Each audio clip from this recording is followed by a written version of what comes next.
Okay, now we are going to look at the big picture of Arabic grammar. Okay, before we go into phrasal structures. I name this framework because of lack of better names, simplest in the world grammar framework.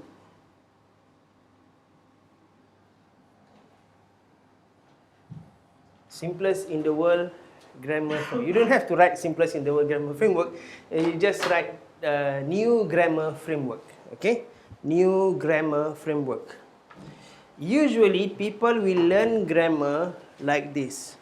Okay, they will have an Arabic sentence, any Arabic sentence like Ghani, Abdul Ghani Jamil. Abdul Ghani Jamil. What's the meaning of Abdul Ghani Jamil? Your name is Ghani, right? Muhammad, right? No Abdul, both. So let's say your name is Ghani. So Ghaniyun Jamilun. Ghaniyun Jamilun.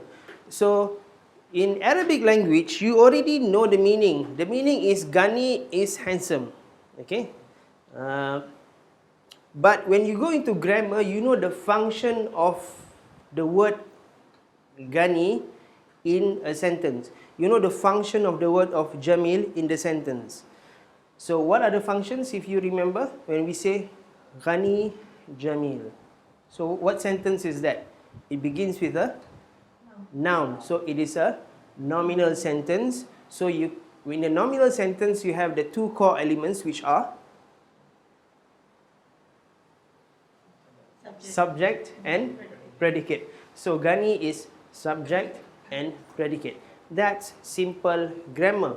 Okay, complex grammar is when you try to learn traditionally Arabic grammar. You will say Ghani is mubtada, which is subject, and marfu which means whatever it means. Okay, and then wa alamatu raf'ihi, and the indication of his its marfu'ness is dhamma, which is baris depan, fi akhirihi, at the end. That's really the shortest Arabic analysis, Arabic grammar analysis. You can have longer than that.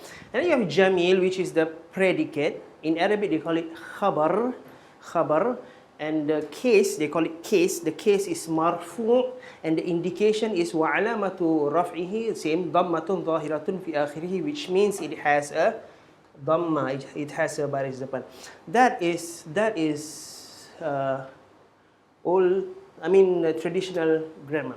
I'm introducing a simplest in the world grammar framework, which I think is very effective, shortcut, laziest framework that you can have. We need that because we want to cut things fast. Okay. So it's basically what we have learned, but there are more additions. What do we call the three parts? Pre, post, and core, right? So when you don't have this framework, you would have to resort to, okay, Ghani is subject and predicate, mubtada and khabar and so on, and the indications are what. But when you have this framework, you would just fill in the framework, like when you have Ghaniyun Jamilun, all right? The steps are, you would see whether there is a post element in the sentence, which there isn't any, right? Remember what are the post elements?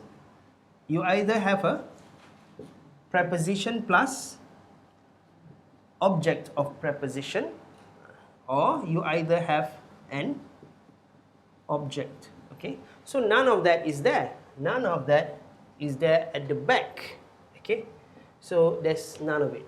So any the pre is whenever you have any particle from C4 to C7, like inna, like la, like innama, and so on and so forth. None of it is here. So you look at the post, nothing there. You look at the pre, nothing there. And then you look whether there's a verb or not. Is there a verb there? Ghaniyun Jamil? No verb. When there's no verb, that means the sentence is a nominal sentence. When the sentence is a nominal sentence, it is composed of two parts, which are the subject and the predicate. And when you see two words there, automatically you know that Ghani is the subject and Jamil is the predicate. Jamil is the predicate. Okay, so here the prepositions would be in C4 to C7 also, which are indicated in one of your worksheets, which are the nominal sentence hacking worksheet. The box down there lists down the prepositions, okay, which include things like ma'a, fi, and so on. Okay, so you have here how many components of a sentence do you have here? 1, 2, 3, 4. Okay, you have 4 components of a sentence here. Okay, now I want you to read to me any sentence that you see and then give me the elements of the sentence. Okay, any short sentence that you can see there, and I will write down for you.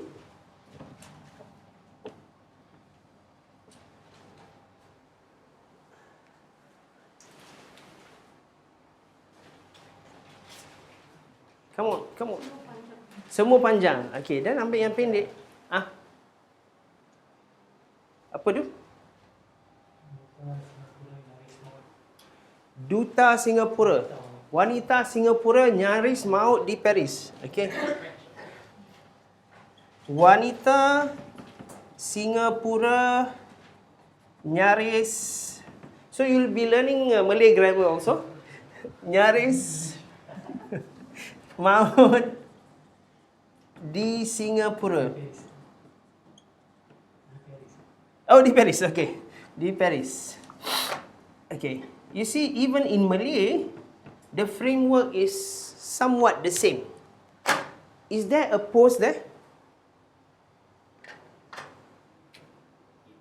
Di Paris, right? Di is a preposition which means fi. So in Arabic, it will become fi baris. Fi baris. Because they can't say P. So fi baris is here. Fi baris. Post. Okay, di Paris. Is there a pre here? Pre. Pre, no, right? There's no pre here. Alright. Okay. You are left with 4 words. Where does it go? It doesn't go here. So where does it go?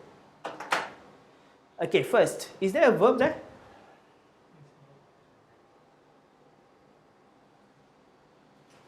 Is there a verb? Almost die. Almost died. Okay, so there's a verb, right? There's a verb here. Alright. Okay, the difference between Malay and Arabic is that the verb in Malay doesn't have a subject after it. In Arabic, there will be a subject after it, right? So is the maut here? The wanita, right? So it's hidden here. If we use Arabic lah. If we use Arabic, the maut, there's a hidden after the third root. So there's a VS sort of here. Okay? So, now it begins with noun or verb? It begins with a noun. Where is the subject?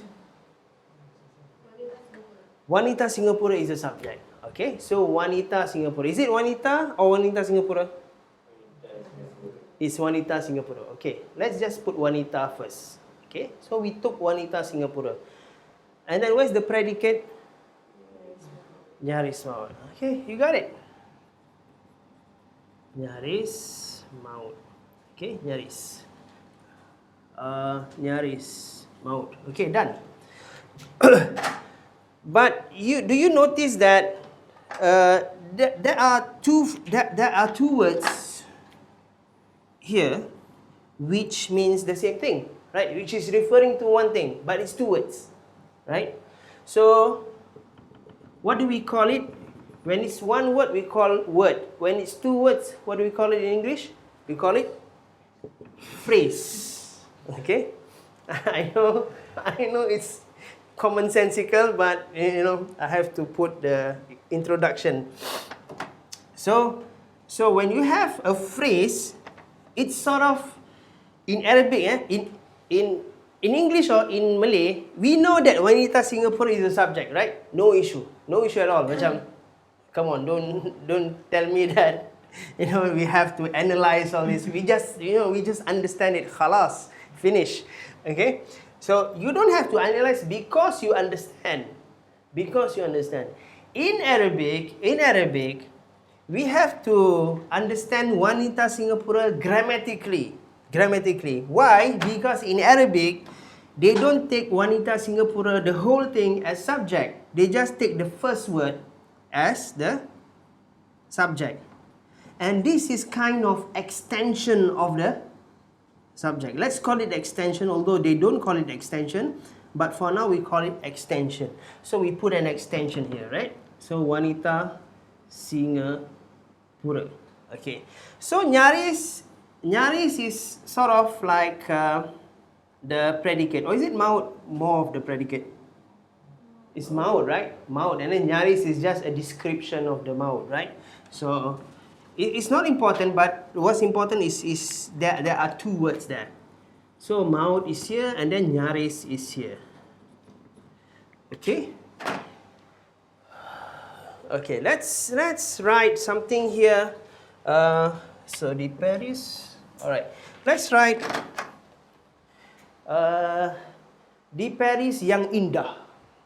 Okay, yang indah. Ataupun yang aman apa? Yang aman. Because Paris aman, because okay, whatever. I don't want to digress. Yang Paris yang aman is one, although it's three, right? So in Arabic, you have to just take this as object of preposition, and the rest is just an extension of it, right? Extension of it. Okay. This is what we call in Arabic phrasal structures. Okay, there's a phrasal structure here, there's a phrasal structure here, and there's a phrasal structure here. Okay, there's a phrasal structure here. If you master this phrasal structure, that means you have mastered all the 7 components of a sentence. There are only 7 components of a sentence, which are 1, 2, 3, 4, 5, 6, 7. Of course, if you take this, it becomes 8 lah, prepositional object, but we take it as 1. Okay, just to simplify. This 7. Okay, so it's sort of macam, you tengok Wanita Singapura, Singaporean lady. So Singaporean in English we call it adjective, is it? Do we call it adjective or because it's dia macam mensifatkan, it's a character of the It's the lady. So we call it, let's call it adjective lah, even if it's not. Okay, because in Arabic they call it adjective, they call it sifa, character. Okay, and then nyaris maut. Nyaris maut is sort of macam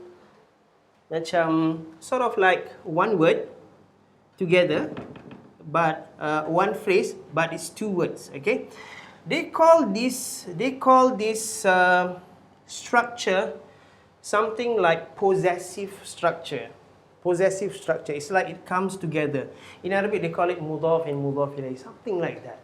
Okay, I'm trying to give trying to tie up things. Okay, so you may not really get it 100% now, but later you will. Di Paris yang aman is like describing Paris. So it's sort of peaceful, so it's adjective. Okay, so in English grammar, you just call it adjective, finish. But in Arabic, when you have these phrasal structures, you have to sort of attribute it to whatever it describes. So, peaceful describes what? It describes Paris. Okay? Singaporean describes what? It describes wanita, the lady, and so on. So, once you get this, like I said just now, you get all the 7 components of a sentence. Okay? Number 3 and 5 phrasal structure, isn't that the same? 3 and 5? 3 and 5. 3 is an extension of the subject. 5 is an extension of the predicate.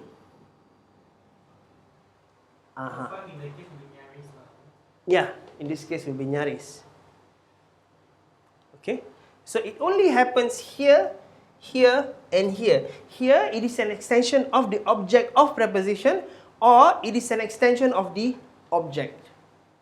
Okay? Alright? So that's about it. That's about Arabic language.